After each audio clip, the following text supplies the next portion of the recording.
This is in response to a request that Yehuda made on TDO chat, requesting that all images be categorized as general so that he didn't have to do a couple of mouse clicks. And there are very strong reasons why this is a very bad idea. So I thought I'd review them. And it also helps explain why TDO is so powerful and so unlike the other software programs out there. I'm going to use my son's record because I use this as kind of a test record. If you actually acquire a record in TDO, it comes automatically with the patient name and the tooth number that you're in. And when you acquire any image through the acquire page, it comes in and it's automatically categorized in the general category. If you don't specify it, you just press save and close, and it automatically goes into the general category for you. But you don't really, you want to categorize your images. You don't want them to go into the general category usually, especially if they're very interesting images. So if you're in the image organizer and you bring in an image, not through acquire, but through the image organizer, then the process is a little different. You're already in a tooth number in a patient record, and if you drag an image in or paste an image in, it comes in. For example, I've just pasted this image in. I'll paste it, and it comes in and it's asks you to specify the tooth number. Every image in TDO in a patient is associated with the tooth number. Otherwise, you'd have all these images and you'd spend half your life searching for images. So they come in with a category. It defaults to general. You have the opportunity to change that. You don't have to click a second time. The other message disappears in about 3.4 nanoseconds by itself. So there's only one click involved if you're not recategorizing an image. So there's the image. And if I wanted to find that image, if it's in the general category, for example, I've categorized all of these interesting images in the general category.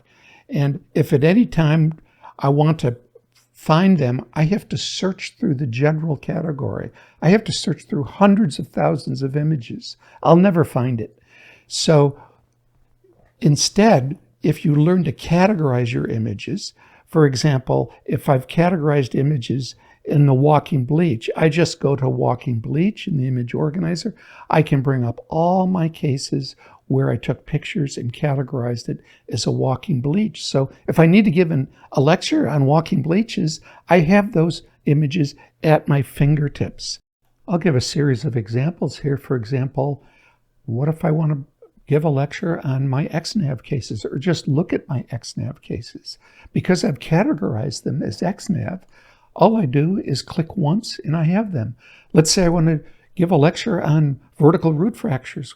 Well, I have a category called probing pics where I'm likely to find vertical root fractures.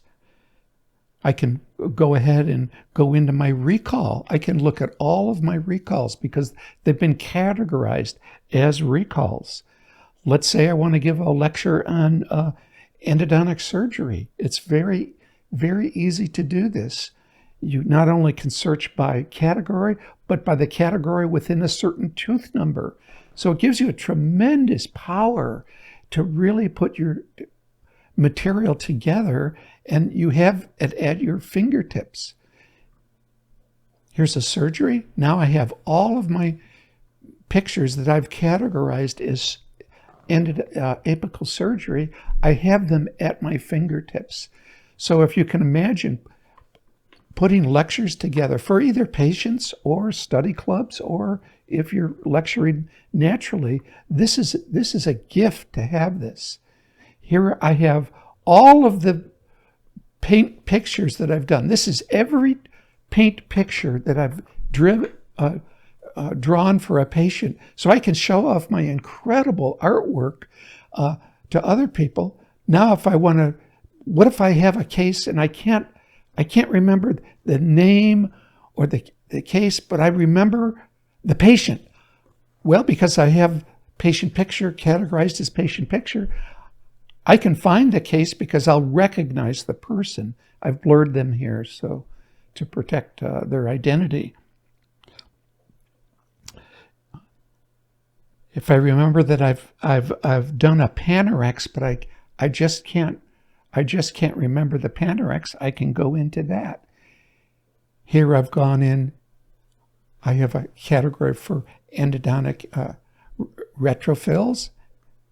I can put a lecture. This is how I put my lecture. I can put a lecture together in 20 minutes that it would take other people using PBS Endo or Endovision hours or maybe even weeks to put together. I can put it together within minutes because of the categorization, because not everything is in general. They're in categories. Here's all of my calcium hydroxide pictures that I took and categorized by tooth number. So if I wanted to look at all my categorizations of calcium hydroxide on tooth number 20, I can bring those up in a moment. So this is very, very powerful. And you want to learn how to categorize your pictures. It's basically one click. That's all it is. Instead of general, you click the category that it's in. And once you give yourself the discipline to do this, it becomes very, very powerful. Here I'm categorizing. I have pictures of sinus tract and fistulas. If you want to give a lecture on cases that had sinus tracts and fistulas, you have them there. You double click on any of those pictures, it goes directly to the patient record. So you have all of the images in the patient record. So the interactive aspect of this is very, very powerful. For example, if you're creating a lecture, I'm just going to create a sham lecture here. From my fistula and sinus tract category, I bring it in. Now it's in my lecture. I don't have to remember the patient. I don't have to remember the tooth. I have it there by category. So this is very, very powerful. And you want to begin, if you're not utilizing this, you want to begin utilizing this right away because you never know when you might want these pictures. It's wonderful to have great pictures, but if you don't know where they are, what good is it? You have to categorize these, and TDO gives you a very easy, ergonomic, simple, and efficient way to do it. If you put everything in the general category, you basically don't have anything.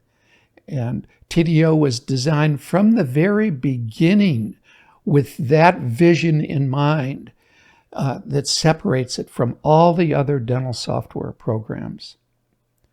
So use the power and create